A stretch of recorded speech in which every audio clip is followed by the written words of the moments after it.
नमस्कार अमरावती। अमरावती शहरात सार्वजनिक ठिकाणी दारू पिऊन होणाऱ्या वाद आणि गुन्ह्यांना आळा घालण्यासाठी पोलिसांनी विशेष मोहीम राबवली आहे।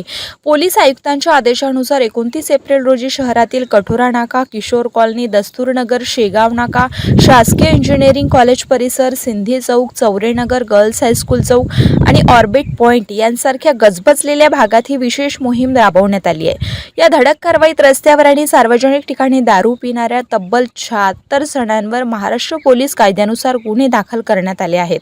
हातगाडी चालक आणि दुकानदारांनाही पोलिसांनी इशारा दिलाय। दारू पिणाऱ्यांना जागा उपलब्ध करून दिल्यास कठोर कारवाई केली जाणार आहे।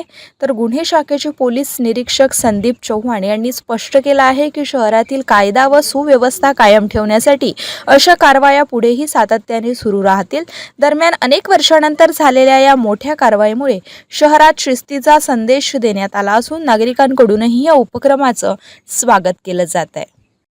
तर काय सांगा, रस्त्यावर दारू पिणाऱ्यावर आपण कारवाई केली आहे, किती जणांना ताब्यात घेतलाय, काय कारवाई केली आहे?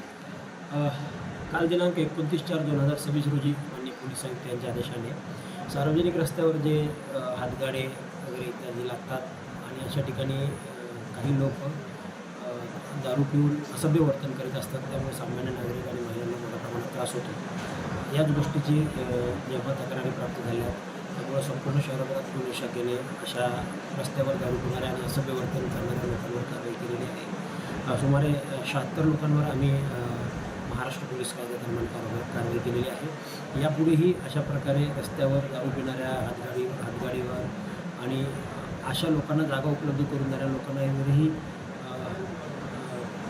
महाराष्ट्र दारूबंदी कायद्याप्रमाणे कारवाई करण्यात